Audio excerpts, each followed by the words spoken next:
이재명 후보님께서 스테이블 코인 이런 얘기도 하셨어요. 그런데 스테이블 코인 얘기하시면서 사실 어떤 방식인지 뭐 담보형이라고 하셨는데 담보형 코인들 중에서도 제가 알기로는 미국 달러화를 기반으로 한 담보형 코인 외에 실제로 스테이블 코인이 사용되는 경우가 거의 없습니다. 실제 USDT, USDC 두 가지가 90%가량의 유통량을 담당하고 있는데요. 혹시 USDT와 USDC 어떤 부분이 차이가 있는지 알고 계십니까? 첫째로 곡물 쌀값 관리에 3조 원이 아니, USDT, 든다. USDC 질문입니다. 잠깐만 계세요. 저 대답은 우리가 자율적으로 하는 것이죠. 그거는 무조건 토론입니다. 예. 그렇더라도 답을 들어보고 가세요. 얘기하고 다음에 할 거니까. 시간 낭비하시려고 하는 자, 3조 원을 쓴다는 얘기는 사실이 아니다. 그렇게 단정해서 그렇게 남의 정책을 호도하지 않으면 좋겠다는 것이고요. 두 번째로 원화 기반의 코인을 만든다라고 하는 것은 담보를 그 액수만큼 넣어놓고 거기에 맞게 코인을 발행하기 허용을 하겠다 이겁니다. 그러면은 안정성이 있죠. 예. 그래서 결국에는 지급 준비를 얼마로 하겠다는지 이런 것들을 여쭤볼 수 있겠는데요. 1대1로 한다고요. 1대1이면 그게 동작 가능한지 궁금하고요. 자, USDT, USDC 차이는 USDC 같은 경우에는 주체가 계좌 동결 등을 할 수 있기 때문에 훨씬 관리가 엄격합니다. 그런데 이번에 민주당이 추진하는 스테이블 코인 같은 경우에는 이런 자금의 불법적 유통이나 이런 것을 막기 위해서 어떤 장치를 할 것인지 이런 것도 궁금하고요.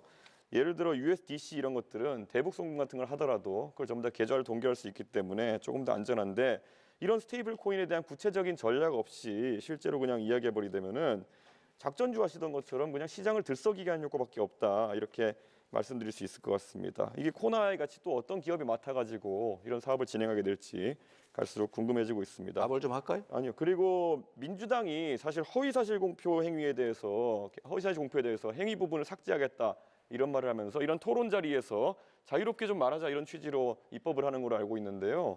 오늘 당장 아까 자랑스럽게 김용태 의원 얘기를 하시는데 김용태 의원이 이재명 후보 말씀하신 내용에 대해서는 부연해서 얘기하는데 그걸 왜곡이라 하시면서 바로 고발해버리시는 취지는 뭡니까? 공직선거법 나는 고발하면 안 되고 김용태는 해도 된다 이런 겁니까? 이것도 역시 하나만 알고 계셔서 그런 거예요. 낙선 걱정 뭐 이런 거 하시려는 거죠? 우리가 얘기하는 것은 자신의 당선을 위해서 행위에 대해서 뭐 종교, 경력, 학력 이런 거 다 놔두고 과거에 있었던 어떤 행위에 대한 발언이 잘못되면 그걸 처벌하는 거 이거는 전 세계에 찾기 어려운 제도다. 이렇게 악용이 되지 않습니까? 그러니까 낙선 목적으로 타인에 대해서 허위 사실을 막 공표하는 건 처벌해야죠. 자기가 어떤 일 옛날에 어떤 일 친구하고 어떤 일이 있었는데 이런 얘기가 처벌하면 되겠습니까? 예. 그렇게 악용하면 안 된다 그 얘기예요. 예, 어쨌든 뭐 AI 투자에 대해서도 계속 100조 말씀하셨는데요. 대충 그럼 100조라는 큰 돈을 국민들한테 제시하셨으면은 얼마를 어디에 넣겠다 정도 계획이 있을 것 같은데 분야 한번 세 가지로 나눠보시겠습니까? 세 가지로 나눌 이유는 없는 것 같고요. 나눠서 얘기해 주시죠. 일단은 내 얘기를 들어보십시오.